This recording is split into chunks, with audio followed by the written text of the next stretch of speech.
Good evening students. जो topic आज का हम करने जा रहे हैं वो है आपका डॉट प्रोडक्ट, जिसको हम नॉर्मली स्केलर प्रोडक्ट भी बोल देते हैं। डॉट का मतलब आप जानते हैं ना, एक डॉट। वैसे नॉर्मल लैंग्वेज में अगर हम बात करें डॉट का मतलब हम यहाँ पर जो लें वो एक मल्टीप्लाई भी हम कह सकते हैं, पर वो मल्टीप्लाई जो हमारी अर्थमेटिक्स में होती है वो मल्टीप्लाई और जो डॉट में मल्टीप्लाई होती है वो दोनों ही डिफरेंट होते हैं। तो प्लीज मैथ को इसके साथ कंपेयर मत कीजिएगा। मैथ में आपका कुछ और सिस्टम है, फिजिक्स में कुछ और सिस्टम है।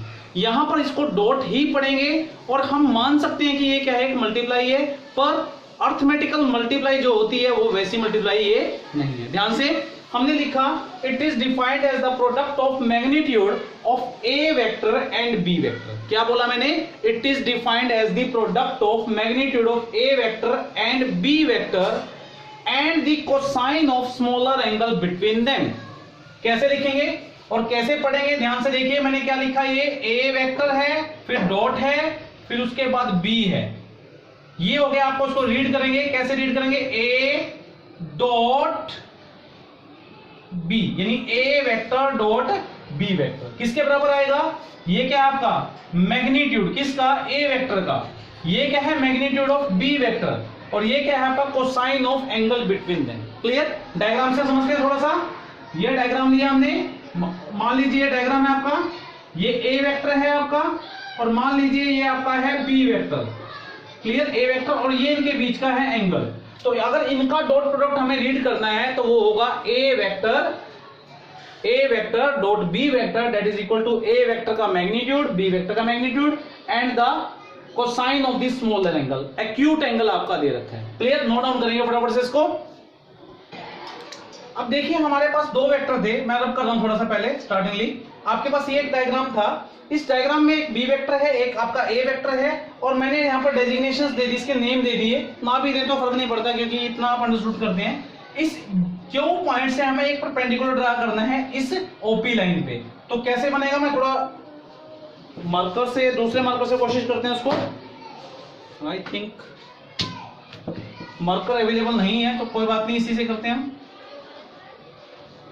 ये ले लिया। मान लीजिए ओपी लाइन पे एन पॉइंट पे काटता है। क्लियर? एन पॉइंट पे काटता है तो मुझे बताएंगे यहां से यहां तक क्या हो जाएगा ये। अगर यहां से यहां तक की ओ से क्यू आपका क्या है? B vector. तो मैग्नीट्यूड कितना है उसका? बी। तो ये कितना हो जाएगा आपका? B cos theta. Are you getting my point? B cos theta. और अभी हमने पढ़ा था ए डॉट बी। ये क्या पढ़ा था हमने? ए डॉट बी किसके बराबर था? ए का मैग्नीट्यूड, बी का मैग्नीट्यूड, साथ में कोसाइन थीटा। यही था ना। सिंपली इसको हम ऐसे भी लिख सकते हैं, ए बी कोस थीटा। ऐसे भी लिख सकते हैं हम, ए बी कोस थीटा। अब आप देखिए ये बी कोस थीटा जो है ये मैंने ऐसे कर दिया और इसको हमने अंडरलाइन कर दिया। तो क्या होगा? क्या है ये? डॉट प्रोडक्ट को हम और क्या बोल सकते हैं? Product of magnitude of A and component of B along A vector। Clear? Component of B vector along A vector, यानी जो हमने पढ़ा था कि ये इसका और इसका मल्टीप्लिकेशन था। अब इसको हम कैसे बोल सकते हैं कि ये किसका मल्टीप्लिकेशन है? A का मैग्नीट्यूड और component of B along the direction of A। Clear? ये चीज क्लियर होगी। अब ध्यान से ये डायग्राम को थोड़ा और मॉडिफाई करने की कोशिश करते हैं।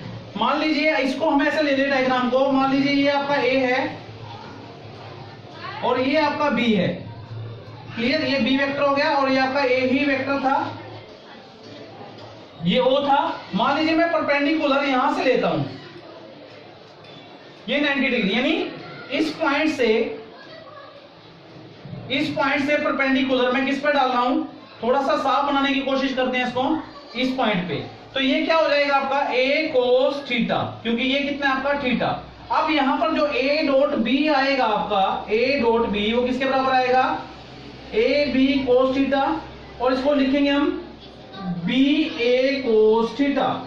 क्लियर? अब इसको लिखेंगे हम। तो यहां पर क्या हो जाएगा? देखिए अब मल्टीप्लिकेशन जो आई आपकी वो किसकी आई? Magnitude of A and component of A along the direction of B vector। Clear? तो तीन डेफिनेशन आपके पास डॉट प्रोडक्ट की आती हैं। तीन डेफिनेशन जो है आपके माइंड में होनी चाहिए। हालांकि हम इसको नॉर्मल याद रखने के लिए न्यूमेरिकल से अब केवल याद रखेंगे a dot B is equal to A B cos theta. Note down कीजिए इन तीनों डेफिनेशन को, डायग्राम्स को, और जल्दी से फेयर कॉपी पे नोट की करें इसको, ताकि उसके बाद हम कैरी ऑन करें इसको। When two vector are parallel, जब दो वेक्टर पैरेलल होंगे तो थीटा कितना होगा आपका 0, लाइक दैट। कैसे? मान लीजिए एक वेक्टर ये है आपका, एक वेक्टर ये है आपका, clear? This is a vector और दिस इज बी वेक्टर, ये हमने बी वेक्टर ले लिया। कुछ ऐसा भी हो सकता है आपका, क्लियर? ऐसा भी कह सकते हैं कि एक वेक्टर ये है आपका ए वेक्टर और ये एक आपके पास बी वेक्टर है, तो दोनों के बीच में क्या होगा आपका एंगल होगा, क्लियर? दोनों के बीच में क्या होगा एंगल होगा। तो हमारे यहाँ पर देखिए कि a डॉट बी किसके बराबर था? सिंपली हमारा था A B cosine of theta. अगर A B cosine of theta है तो थीटा में हमने देखा कि 0 डिग्री है और कोस 0 कितना होता है आपका 1 होता है, तो हमारा आंसर कितना आएगा ए बी आएगा, clear? And for the case of unit vectors, अगर हम बात करें for the case of unit vector I dot I क्या आपका unit vector along the x axis है। अगर दो यूनिट वेक्टर को मल्टीप्लाई करते हैं अलोंग दी एक्स एक्सिस तो हमारे पास क्या आएगा आई कैप का मॉडुलस कोसाइन ऑफ 0। तो इसकी वैल्यू यूनिट मॉडुलस जो होता है आपका, यानी यूनिट वेक्टर का जो आप मैग्नीट्यूड लेते हो वो क्या होता है यूनिट का 1 ही होता है, आपको क्लियर मैंने पहले भी बताया आपको। तो हमारे पास इसका 1 आएगा, इसका भी 1 आएगा, क्योंकि नाम ही क्या है यूनिट वेक्टर, उसकी लेंथ कितनी होती है 1 होती है। तो 1 मल्टीप्लाई बाय 1 मल्टीप्लाई बाय 1, तो आंसर कितना आएगा आपका 1 आएगा, क्लियर? फिर आता है हमारा जे डॉट जे। तो जे डॉट जे को अगर हम सोल्व करते हैं तो यहाँ पर भी क्या आएगा A vector B cosine of theta.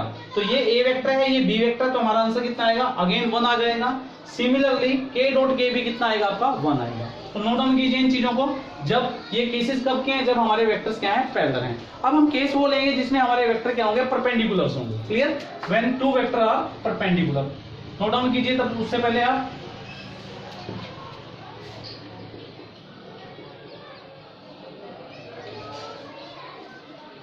अब हम बात करते हैं कि जब दो वेक्टर आपके परपेंडिकुलर होंगे तो क्या होगा। कैसे? मान लीजिए एक वेक्टर आपके पास यहां पर है, दूसरा वेक्टर आपके पास ये है, एंगल कितना है 90 डिग्री है। तो हमारे पास आएगा a dot b that is equal to a vector b vector cosine of 90 degree. तो आंसर कितना आएगा 1 गुना में 0 that is equal to 0। Are you getting my point? अब हम बात करते हैं यूनिट वेक्टर्स की। ये आपके आई कैप है, ये आपका जे कैप है और ये आपका के कैप है। आपको पता है कि these three vectors are mutually perpendicular. These three vectors are mutually perpendicular to each other. तो अगर हम केस लेते हैं for unit vectors, देखिए आप क्या होगा i डॉट आई तो सर ले चुके हम, i डॉट जे लेंगे क्योंकि हमें परपेंडिकुलर का देखना है। ये a वेक्टर है आपका, ये b वेक्टर है, तो क्या आएगा i cap j cap cos of 90 degree. cos of क्या आएगा 90 डिग्री। ये कितना आएगा 1 गुना में 0 that is equal to 0। Similarly j dot k कितना आएगा j का मैग्नीट्यूड k का magnitude cosine of 90 degree, this is again 0। और फिर आएगा हमारा k डॉट i कितना आएगा k का मैग्नीट्यूड i का magnitude cosine of 90 degree that is equal to 1 into 0 that is equal to 0। तो ये चीज नोट डाउन करेंगे। इसमें हमेशा क्या आ रहा है आपका 0 आ रहा है, यानी जब भी दो म्यूचुअली परपेंडिकुलर वेक्टर्स का आप डॉट प्रोडक्ट लेंगे तो उस केस में आपका आंसर हमेशा कितना आएगा 0 आएगा। नोट डाउन कीजिए इसको विद डायग्राम्स। अब हमारी आती है कॉम्पिटिटिव प्रॉपर्टी। कॉम्पिटिटिव प्रॉपर्टी के अंदर हमारा क्या है a dot b is equal to b dot a। क्योंकि आप खुद सोचिए अगर हम लेफ्ट हैंड साइड को सोल्व करते हैं तो हमारे पास आता है a b cosine of theta, clear? अगर हम b डॉट a को सोल्व करते हैं तब भी हमारे पास क्या आता है a b कोसाइन थीटा, यानी ba सॉरी क्या आएगा ba कोसाइन ऑफ थीटा। इसको अगेन अगर हम लिखते हैं तो हमारे पास फिर क्या आएगा a b cosine of theta. तो क्या ये दोनों चीजें बराबर है कि नहीं है? तो ये दोनों चीजें हमारी क्या है बराबर है। अगर ये दोनों चीजें बराबर हैं तो डेफिनेटली हम ये कह सकते हैं कि ये कॉम्पिटिटिव प्रॉपर्टी को फॉलो करता है। डिस्ट्रीब्यूटिव प्रॉपर्टी क्या कहती है आपकी कि ये आपका है a डॉट ब्रैकेट में b प्लस c है। तो क्या लिख सकते हैं इसको हम a डॉट b किसके बराबर आएगा a dot b plus a dot c, यानी जो डॉट था आपका वो डिस्ट्रीब्यूट हो जाएगा b के साथ भी और c के साथ भी। तो ये क्या बन जाएगा आपका डिस्ट्रीब्यूटिव हो जाएगा। अब तीसरा जो हमारा आता है कि अगर हम एक वेक्टर को उसी के साथ डॉट प्रोडक्ट में लेने तो क्या आ जाएगा आपका, सेम वेक्टर के मैग्नीट्यूड का स्केयर आ जाएगा। वो कैसे, ये ए वेक्टर है, मान लीजिए बी वेक्टर है, तो क्या आएगा A B cosine of theta, क्योंकि ये दोनों वेक्टर क्या है, सेम है। यही ए वेक्टर है, इसी के ऊपर एक वेक्टर और है, ए वेक्टर है, तो कितना एंगल होगा 0 डिग्री। तो हमारे पास आंसर कितना आएगा, ए स्केयर आएगा। अब इसके एग्जांपल्स देखें फिजिक्स में कहां यूज होता है।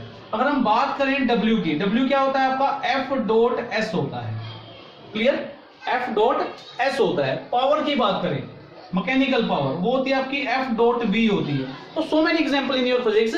सो before going to that numericals, जो आप न्यूमेरिकल्स में करेंगे उससे पहले आप इसको सोल्व कीजिएगा, इन चीजों को नोट डाउन कीजिएगा। Then after we will just discuss the another thing that is the vector product. Thank you very much.